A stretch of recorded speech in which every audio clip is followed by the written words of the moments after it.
असलम शेख म्हणून तिथले जे आमदार आहे दाऊद इब्राहिम जसा सारखा कोणाची हिंमत नाही होती मला समोर उभे राहायची, मला बोलायची, प्रश्न विचारायची. हा कोण आहे लोढा? मालवणी पॅटर्नमध्ये एक प्रकार सरकारी जमीनवर कब्जा करण्याचा आहे. माझे मताप्रमाणे कमीत कमी 100 एकर जमीन बंद 20 वर्षामध्ये मालवणीमध्ये ते अशी एनक्रोच केली गेली आहे. ते पूर्वी त्या गळीमध्ये 90% हिंदू होते.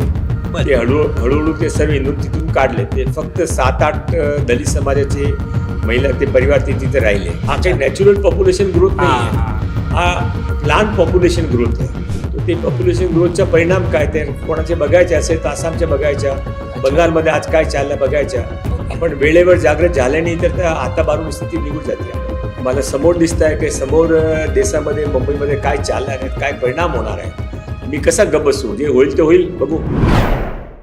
नमस्कार, MTV गप्पांमध्ये आपलं खूप खूप स्वागत. गेल्या अनेक वर्षांपासून मुंबईला अवैध बांगलादेशी घुसखोरांचा प्रश्न सतावतोय. मुंबईत राहणाऱ्या अवैध लोकांमुळेच मुंबईला अनेक वेळा अनेक हल्ल्यांना सामोरं जावं लागले. या हल्ल्यावर आवाज उठवणाऱ्यांवर अनेकदा प्रश्नचिन्ह उठवलं जातं की ते कोणत्या स्वार्थापोटी हे करतायत का, किंवा त्यांना जीवे मारण्याची सुद्धा धमकी दिली जाते. अशीच एक धमकी राज्याचे कौशल विकास आणि उद्योजकता मंत्री मंगलप्रभात लोढा यांना देखील दिली होती. आणि त्याच्या विरोधात हिंदू समाजाने मालाडच्या मालवणी इथं आवाज सुद्धा उठवला होता आणि एक मोर्चा सुद्धा केला होता. त्यामुळेच आज या प्रकरणावर आपल्यासोबत बोलण्यासाठी आले आहेत मंगलप्रभात लोढा. मंगलप्रभातजी मलबार हिल मतदारसंघाचे आमदार आहेत आणि राज्याचे कौशल विकास आणि उद्योजकता मंत्री सुद्धा आहेत. नमस्कार मंगलजी. तुमचं MTV मध्ये खूप खूप स्वागत. पहिल्यांदा थेट याच प्रश्नाकडे येऊयात की मालाड पश्चिमचे आमदार असलम शेख यांनी तुम्हाला जीवे मारण्याची धमकी दिली. ते प्रकरण नक्की काय होतं त्याबद्दल जरा सांगा. असं आहे की मी मुंबई भाजपाचे अध्यक्ष 5 वर्षापूर्वी झालो होतो आणि त्यापासून मला मुंबईमध्ये जिथे जिथे ठिकाणी काय विषय असतील मी तिथे माझी राजनीतिक जिम्मेदारी समजून तिथे जातो. त्यावेळी एक प्रकरण मालवणी पण आला होता की तिथे जे हिंदू परिवार आहे त्याने कोणी कष्ट देत आहे असं ते मी तिथे गेलो. ते दलित समाजाची परिवारचे लोक होते, त्यांना फार तिथे कष्ट होता, त्यांना तिथून काढायचे असा षडयंत्र तिथले एक जातीविशेषचे लोक चालत होते. मी त्यांच्याबरोबर राहिलो, त्याने प्रोटेक्शन दिला. नंतर त्याने तिथे काढू नये असा लोकांचे आमचे जे सर्व कार्यकर्ते आहेत त्याच्याबरोबर बसून त्याने अशी सरकारी पण सहायता केली. त्यावेळेपासून माझ्या नेहमी मालवणीमध्ये किंवा कुठेही मानखुर्द असेल, मालवणी असेल, आरे कॉलनीमध्ये असेल, काय सामाजिक विषय असेल मी तिथे जातो. नंतर आमची सरकार आली, मी पालकमंत्री बनलो सबर्बनच्या आणि माझ्या तिथे अधिकार पण वाढला आणि काम पण वाढला. त्या प्रकरणामध्ये ते असलम शेख म्हणून तिथले जे आमदार आहे त्याने असा मनामध्ये आला आहे की हा माझ्या आजपर्यंत माझ्या जे साम्राज्य चालला होता, कोणाची हिंमत नाही होती मला समोर उभे राहायची, मला बोलायची, मला कोणी प्रश्न विचारायची. हा कोण आहे लोढा? तो त्यांच्या माझ्यावर राग होता. मध्ये विधानसभामध्ये पण एक वेळ अशी चकमक झाली होती आणि मी माझ्या पदाप्रमाणे माझी एक सामाजिक रेस्पॉन्सिबिलिटी, जनप्रतिनिधी रेस्पॉन्सिबिलिटी पूर्ण करत आहे, यामध्ये काही गैर नाही. ते त्याने ते धमकी दिली. ते त्यांचा स्वभाव आहे. त्याचा स्वभाव काही नवीन स्वभाव नाही आहे. त्यांच्याबद्दल फेमस आहे की ते मालवणीचे नये दाऊद इब्राहिम जसा सारखा ते तिथे वावरता. आणि ते त्यांच्या असंही मी मध्ये एक स्कूलच्या उद्घाटनमध्ये गेलो तर त्याने आंदोलन केला. कसा उद्घाटनासाठी? अरे मुंबईत त्यांची काही व्यक्तिगत मिळकत आहे का? त्याचे ते स्वभाव आहे. त्या स्वभावामुळे त्याने मला धमकी दिली, मला परिवाराने धमकी दिली. मी पोलीसमध्ये कंप्लेंट केली. आता बघू पोलीस काय करतात. हे जे धमकीचं जे प्रकरण झालं, हा वाद आत्ता आहे का आधीपासून सुरू आहे हा वाद? नाही, जसं मी सांगितलं 5 वर्ष जोपर्यंत ज्यापासून ते मालवणीमध्ये माझ्या विषय माझ्याकडे येऊन सुरू झाली आणि मी त्यामध्ये लोकांच्या बरोबर उभं राहिलं आहे. तर त्यांचे ते व्यताळलेले होते. तो काय व्यक्तिगत नाही आहे, पण राजनीतिक आणि सामाजिक आणि त्यापेक्षा ज्यादा सुरक्षेचा प्रश्न ते तिथे कशासाठी करताय, काय करता, कोणाने बसवता, बांगलादेशी रोहिंग्या कुठून आले, सरकारी जमीनवर कोणाने कब्जा केले, सर्वांना माहीत आहे. बरोबर. तो त्यामध्ये काय अडचणी असा त्यांचा स्वभाव आहे. मुंबईतला हा जो सरकारी जमिनींचा प्रश्न आहे हा किती गंभीर आहे आणि त्याच्याबद्दल समाजामध्ये आवाज उठवण्याची कशी गरज आहे? नाही, अतिशय गंभीर प्रश्न आहे. सरकारी जमिनीचे प्रश्न आहे. त्यामध्ये ते जे आपण मालवणी पॅटर्न म्हणून ते गाजलेलं आहे, ते मालवणी पॅटर्नमध्ये एक प्रकार सरकारी जमिनीवर कब्जा करण्याचा आहे. ओके. नंतर ते त्यांचे वोट बँक आपली वाढवायची, नंतर त्याने इकॉनॉमिकली एस्टॅब्लिश करायची, नंतर त्याने ते मुंबईमध्ये ते जे काही क्राईममध्ये ते इन्व्हॉल्व होतात तिथे पण प्रोटेक्शन करायचं. हा सर्व एक मालवणी पॅटर्न आहे. हां. माझे मताप्रमाणे कमीत कमी 100 एकर जमीन बरं.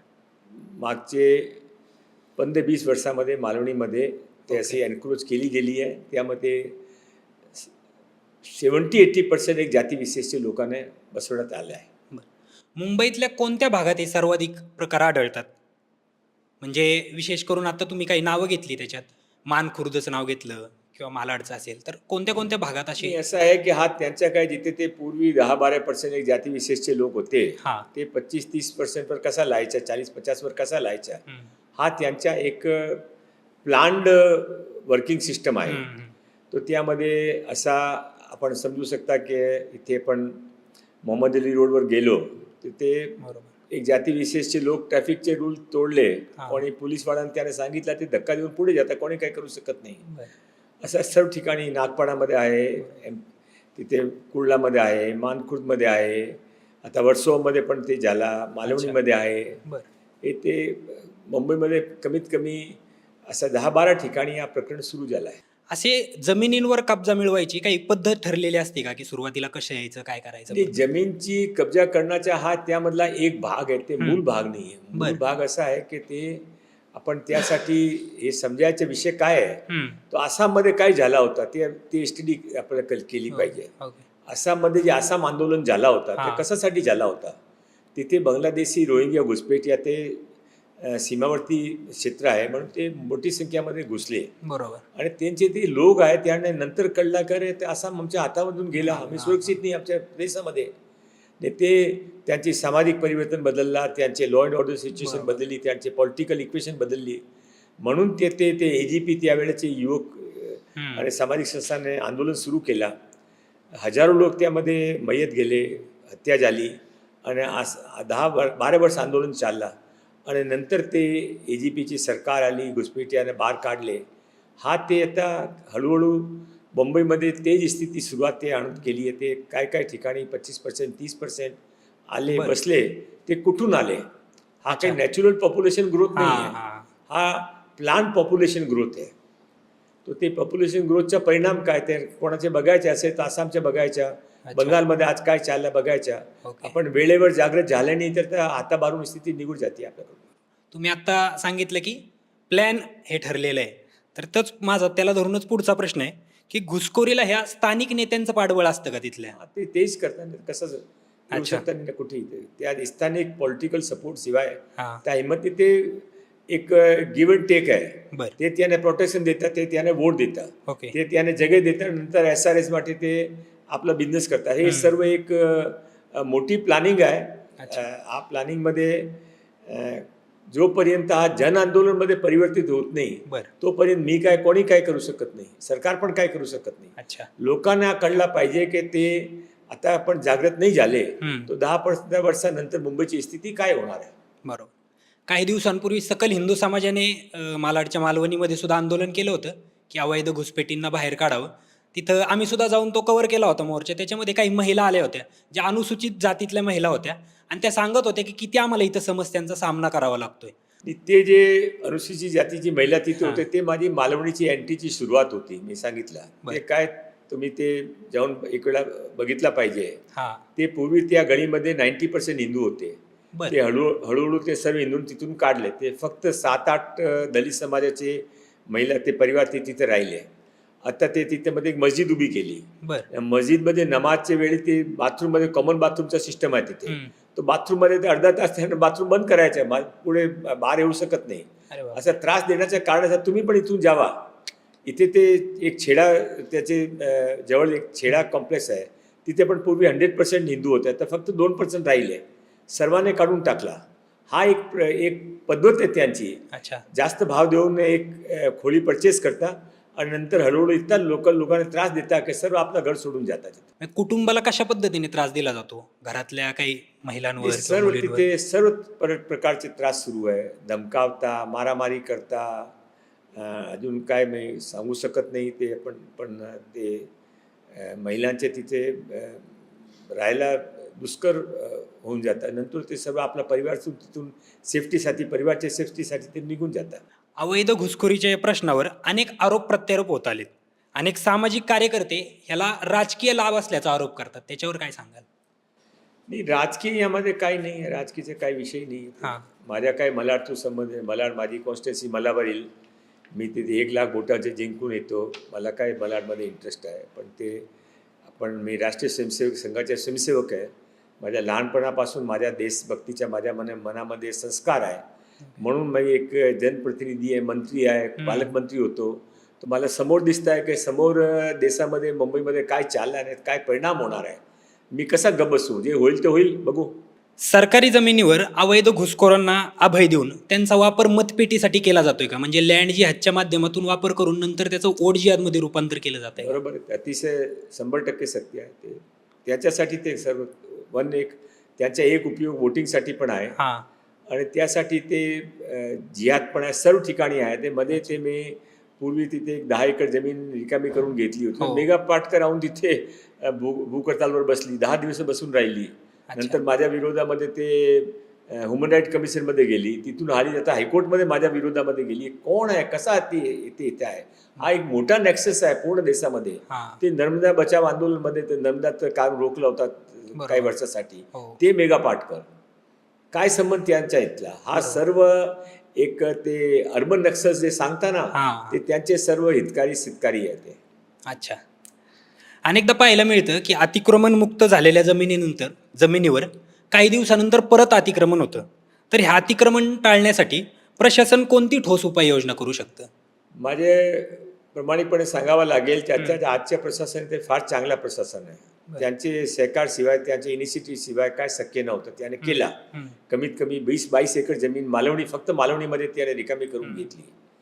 आता मी सहपालकमंत्री म्हणून आदेश दिला आहे की आपल्याकडे कमीत कमी 500 एकर जमीन मार्क करावं आणि प्रत्येक वर्षी 100 एकर जमीन रिकामी करून ते गार्डनसाठी, प्लेग्राऊंडसाठी, स्कूलसाठी, हॉस्पिटलसाठी, अशा सार्वजनिक कामासाठी तुम्ही त्यांच्या पार्किंगसाठी उपयोग करावा.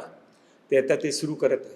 जनतेने आगामी निवडणुकीत जर मुंबईची सत्ता तुमच्या पक्षाच्या हातात दिली तर मुंबईची दीर्घकालीन सुरक्षितता राखण्यासाठी आणि शासनाच्या मोकळ्या जमिनींचं संरक्षण करण्यासाठी कोणती पावलं तुम्ही उचलाल? ही सत्ता सरकारनं ऑलरेडी जनताने आमच्याकडे दिली आहे ना. केंद्रामध्ये आमची सत्ता आहे, महाराष्ट्रामध्ये आमची सत्ता आहे, महानगरपालिकामध्ये सत्ता येणार आहे. पण सत्ताच्या याचा काही संबंध नाही. आमचे काय संस्कार आहे. आम्ही काय कशासाठी राजनीतीमध्ये आलेलो, देशासाठी आलेलो आहे. भाजपाचा जन्म कशासाठी आहे? बरोबर.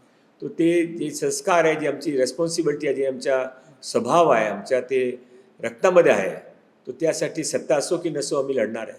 म्हणजे एकूण जर ह्या प्रश्नावर पाहायला गेलं तर हिंदू समाजाने एक आवाज उठवला पाहिजे असं वाटतं का, जर मुंबई वाचवायची असेल तर? फक्त हिंदू समाजाचा विषय नाही. ज्यांच्या बॉम्बेवर प्रेम असेल त्यांना सर्वांना बॉम्बे वाचवण्यासाठी पुढे यावं लागेल. ह्या अवैध घुसखोरांमुळं हल्ल्यांचं प्रमाण, म्हणजे 26/11चा एक मोठा हल्ला, ज्यामध्ये पाहायला मिळालं की दहशतवादी जरी पाकिस्तानमधून आले असले तरी इथल्या काही गटांचा त्यांना पाठिंबा होता किंवा दहशतवाद्यांच्या पाठिंब्यासाठी काही जण इथले काम करतात. तर त्याच्यावर काय सांगाल? मी आहे ना, ते सर्वांना माहीत आहे की याकूब मेमन जे ते हमल्यामध्ये होता, त्यांची फाशीची सजा झाली आणि नंतर जेव्हा ते जनाजा निघाला माहीमतून, त्यावेळी 100-150 लोक त्यामध्ये होते.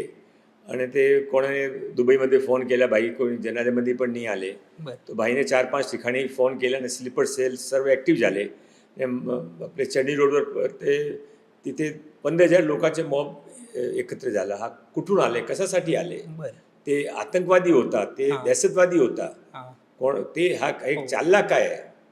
हे काय ते काही देशभक्त न होते. देशासाठी त्याने 268 मुंबईकरांचा कत्ल केला होता, तरी पण ते साबूत राहिले. म्हणजे हे अवैध घुसखोरी इथं आणण्यासाठी एक विदेशी षडयंत्र सुद्धा काम करते. ते सर्व एकत्र आहे. सर्व इंटरनॅशनल पण आहे, आतंकवाद पण आहे, ते नक्षलवाद पण आहे. सर्व जे भारताने कमजोर करू इच्छिता ते सर्व यामध्ये एकत्र आहे. धन्यवाद मंगलजी, खूप खूप आभार तुमचे MHA MTVला वेळ दिल्यानंतर. आपण अनेक अशाच प्रश्नांवर नेहमी वारंवार चर्चा करूयात. धन्यवाद. खूप खूप आभार.